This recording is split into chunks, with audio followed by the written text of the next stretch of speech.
Namaskar, I am Dhruvika Kanabar from Shri A.K. Doshi Mahila College, Jamnagar, presenting the lecture of Financial Management.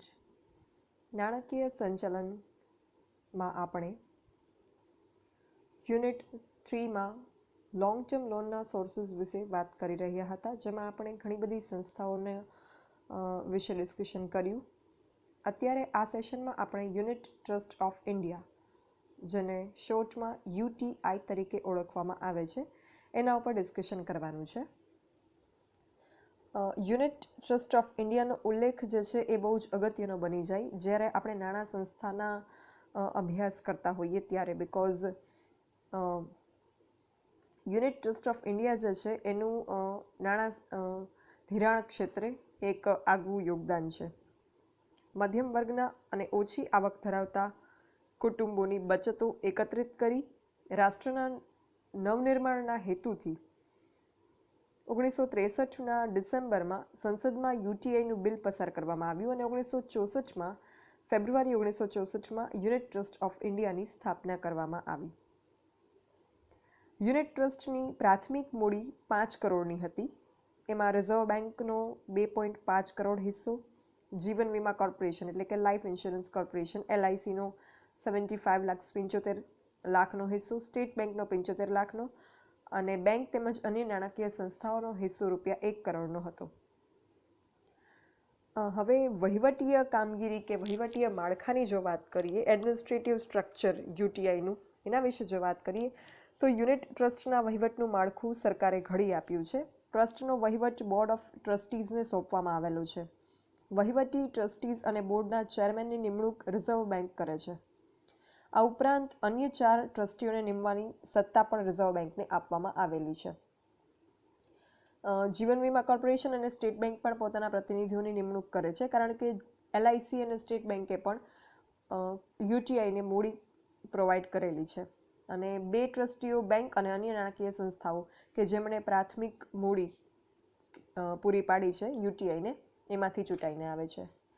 Unit ટ્રસ્ટે એના કાર્યની શરૂઆત 1 જુલાઈ 1964થી કરી અને ત્યારથી 14 August 1964 સુધી યુનિટ એની છાપેલી કિંમત ₹10 વેચાતા હતા અને ત્યારબાદ ટ્રસ્ટ દ્વારા નક્કી થતા ભાવે યુનિટનું વેચાણ કરવામાં આવે છે. યુનિટની ઓછામાં ઓછી કિંમત ₹10 રાખવામાં આવે છે કે જેથી મધ્યમ વર્ગના અને ઓછી આવકવાળા લોકો પોતાની બચતો રોકી અને રાષ્ટ્રના નવનિર્માણમાં હિસ્સો આપવાનો એક સંતોષ અને ગર્વ જે છે એ મેળવી શકે. એટલે અહીંયા જે છે એ બેવડો હેતુ છે એમ કહી શકાય UTIની સ્થાપના પાછળ, કે પોતાની ઓછી બચત રોકીને, એટલે જે નાના બચતકારો છે એ લોકો પણ પોતાની બચતોનું રોકાણ નફાકારક રીતે કરી શકે, એ અહીંયા હેતુ એક સિદ્ધ થાય છે. સાથે સાથે નાણાં ધિરાણનો પણ હેતુ સિદ્ધ થાય છે. યુનિટ ટ્રસ્ટમાં રોકાણ વધુ સલામત, આકર્ષક અને તરલ છે, એટલે કે લિક્વિડ છે. એને જલ્દીથી કેશમાં કન્વર્ટ કરી શકાય છે UTIના ઇન્વેસ્ટમેન્ટને. યુનિટ ટ્રસ્ટનો મુદ્રાલેખ જે છે એ સુવિનિયોગાત સમૃદ્ધિ એટલે કે સારા વિનિયોગની સમૃદ્ધિ એવો એનો મુદ્રાલેખ છે. 1966 જુલાઈથી યોજનાના વિશાળ ફેલાવો કરવાના હેતુથી 14,000 પોસ્ટ ઓફિસ, 4,000 બેંકની શાખાઓ અને જાણીતા શેર દલાલો દ્વારા યુનિટના વેચાણોની વ્યવસ્થા કરવામાં આવી છે. યુનિટ ટ્રસ્ટને સરકારે કરવેરામાં પણ રાહત આપી છે. આપણે અગાઉ પણ અમુક સંસ્થાઓમાં જોયું કે સરકારે જે છે એ સંસ્થાઓને કરવેરામાં રાહત આપી હોય, કારણ કે આ બધી સંસ્થાઓનો હેતુ જે છે એ 2 પ્રકારનો છે. એક તો બચતને પ્રોત્સાહન આપવું અને બીજું ઉદ્યોગોની સ્થાપના જે છે એના માટે નાણાંની જોગવાઈ કરી આપવી. તો એ જે પ્રયત્નો છે એને સપોર્ટ આપવા માટે સરકારે ટેક્સીસમાંથી આવી સંસ્થાઓ, ઘણી બધી સંસ્થાઓને રાહત આપેલી છે, રિલીફ આપેલું છે, ટેક્સ રિલીફ. યુનિટ ટ્રસ્ટને એની આવક ઉપર આવકવેરો, સુપર ટેક્સ કે અન્ય કરવેરા ભરવાની જવાબદારીઓમાંથી મુક્તિ આપેલ છે. એ ઉપરાંત યુનિટ ટ્રસ્ટમાં નાણાં રોકનાર માટે પણ યુનિટ ટ્રસ્ટમાંથી 3,000 સુધી મળતી આવકવેરો મૂળ આવક જે છે એને આવકવેરામાંથી મુક્ત રાખવામાં આવી છે. એટલે બચતકાર જે છે એ પણ અહીંયા બચત કરવા માટે અને યુનિટ ટ્રસ્ટના યુનિટમાં ઇન્સ્પાયર થશે ઇન્વેસ્ટ કરવા માટે, બિકોઝ એને ઇન્કમ ટેક્સમાંથી બાદ મળશે. તેમજ સામાન્ય રીતે જે છે એ જામીનગીરીઓમાંથી આવકવેરો મૂળ સ્થાને જ 22% અથવા તો નક્કી કરેલ દરે જે છે એ કાપવામાં આવે છે. એટલે અહીંયા TDS કટ થઈ જાય છે. તમે TDS મૂળ સ્થાનેથી કર કપાત ટેક્સ ડિડક્ટેડ એટ સોર્સ, જેને શોર્ટમાં TDS તરીકે વધારે ઓળખાય છે, કે જેમાં તમારી આવક જ્યાંથી તમને મળતી હોય ત્યાંથી જ ઓલરેડી સરકાર પોતાનો ટેક્સ લઈ લે, જેથી તમારે ટેક્સ પે કરવાનો ન રહે, એને કહેવાય TDS મૂળ સ્થાનેથી કર કપાત. તમે ઇન્કમ ટેક્સમાં SYમાં ભણેલા હશો. અહીંયા જે છે એ પછી આવક મેળવનાર વ્યક્તિને કર ભરવાની જરૂર નથી રહેતી. હા, બટ ઇન કેસ અગર એની આવક જે છે એ કરપાત્ર ના હોય, ટેક્સેબલ ઇન્કમ ના હોય, એની ઓછી આવક હોય, ટેક્સ સ્લેબ જે નક્કી થયા હોય એના કરતાં, in that case A TDS return મેળવવા માટે ક્લેમ કરી શકે છે ઇન્કમ ટેક્સમાં TDSનું ફોર્મ ભરીને.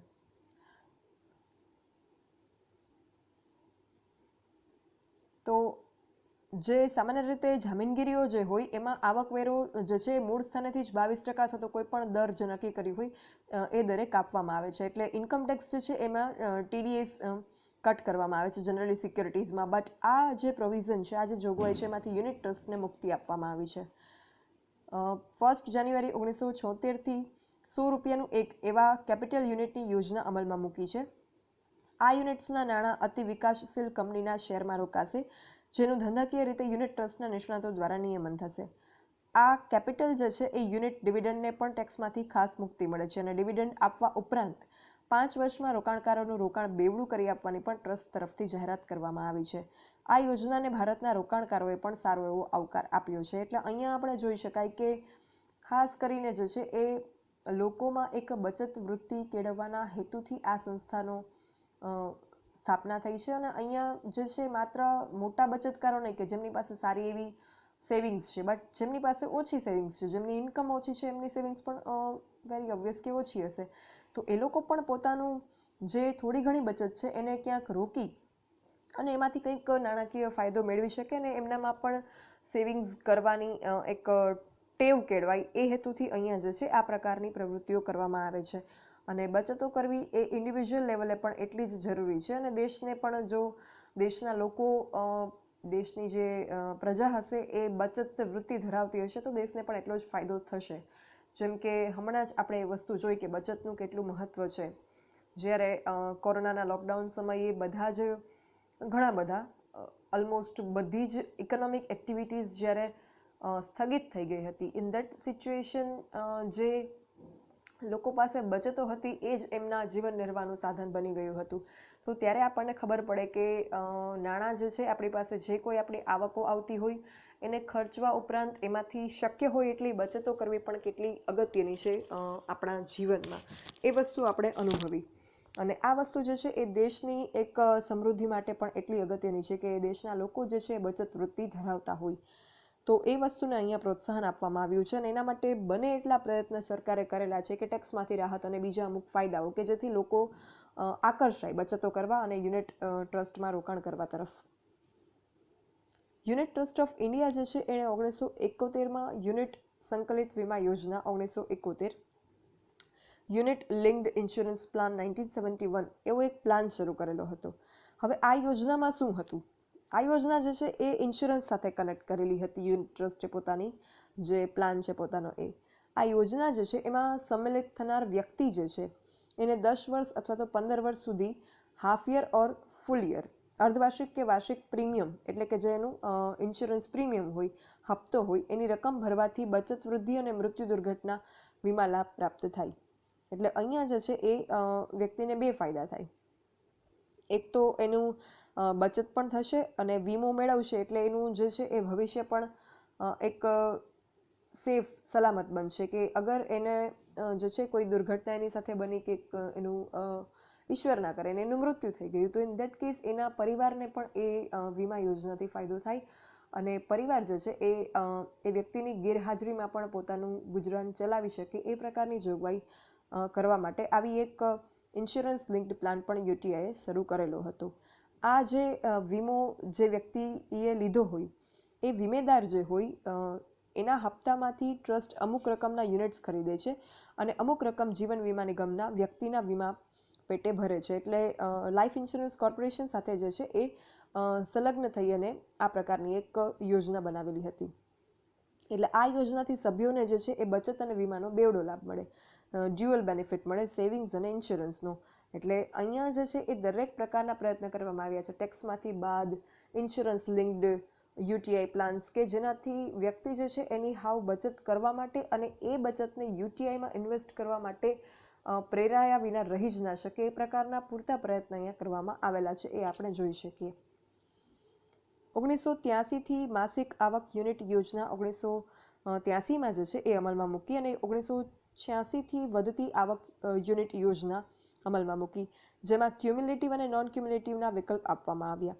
ક્યુમ્યુલેટિવ શું છે, નોન ક્યુમ્યુલેટિવ શું છે, વી હેવ ઓલરેડી ડિસ્કસ્ડ જ્યારે આપણે પ્રેફરન્સ શેરની વાત કરી હતી. આઈ હોપ કે તમને યાદ હશે. હું કહેતી નથી અત્યારે બિકોઝ અગર તમને યાદ ન હોય તો you have to watch the video lecture of preference share types. જ્યારે આપણે પ્રેફરન્સ શેરના પ્રકારો ડિસ્કસ કર્યા હતા, ડિબેન્ચરના પ્રકારો ડિસ્કસ કર્યા હતા, એ લેક્ચર તમારે રેફર કરવાનો છે અને જોવાનું છે કે ક્યુમ્યુલેટિવ અને નોન ક્યુમ્યુલેટિવનો અર્થ શું થતો હતો. ત્યારે મેં તમને ડિટેલમાં સમજાવેલું છે. તો અહીંયા પણ યુટીઆઈએ આવા ઓપ્શન્સ આપ્યા. આ ઉપરાંત આજ સુધીમાં યુનિટ ટ્રસ્ટે સંખ્યાબંધ યોજનાઓ અમલમાં મૂકી છે.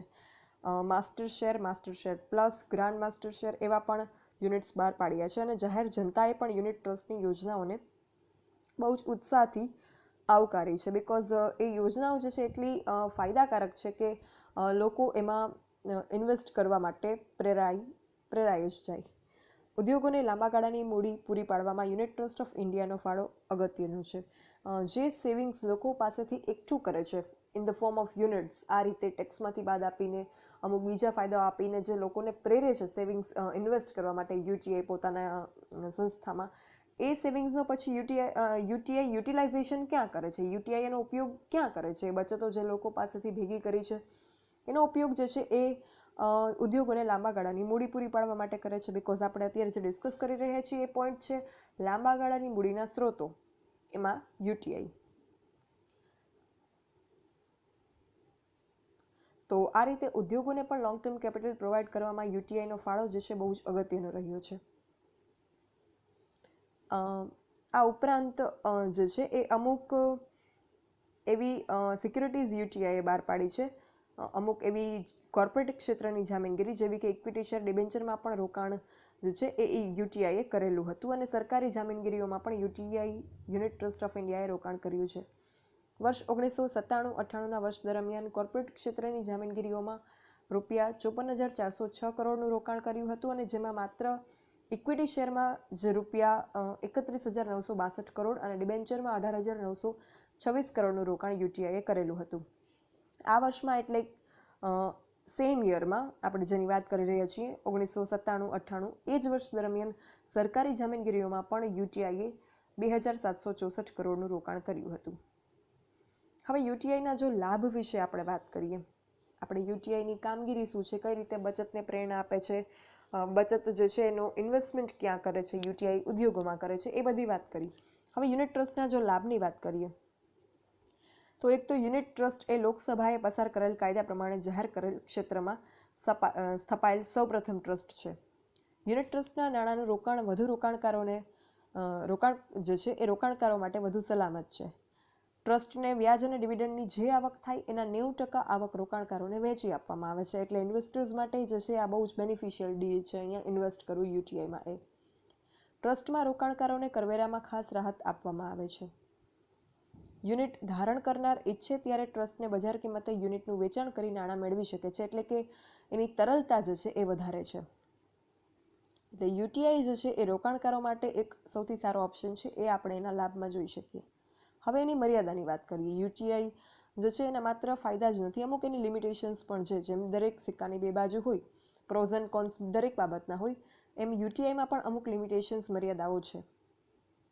યુનિટ ટ્રસ્ટમાં રોકાણકારોને મૂડી વધારાનો કોઈ લાભ મળતો નથી, એટલે કેપિટલ ઇન્ક્રીઝ નથી થતી.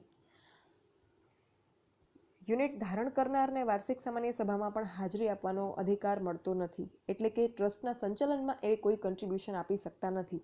જે વસ્તુ શેરમાં થઈ શકે, જો તમે શેરમાં ઇન્વેસ્ટ કરો તો you will be able to be present in annual general meeting. You will be able to avail the benefit of higher prices of share. તમે શેરના ભાવ વધે એટલે તમારી કેપિટલાઇઝેશન વધશે, તમે એન્યુઅલ જનરલ મીટિંગ, વાર્ષિક સામાન્ય સભામાં પણ જઈ શકો છો. પણ આ બધા ફાયદા યુટીઆઈમાં ઇન્વેસ્ટ કરનારને મળતા નથી, એ એની એક લિમિટેશન છે. બીજું, યુનિટ ટ્રસ્ટ હજી શહેરી વિસ્તારને જ સ્પર્શી શક્યું છે.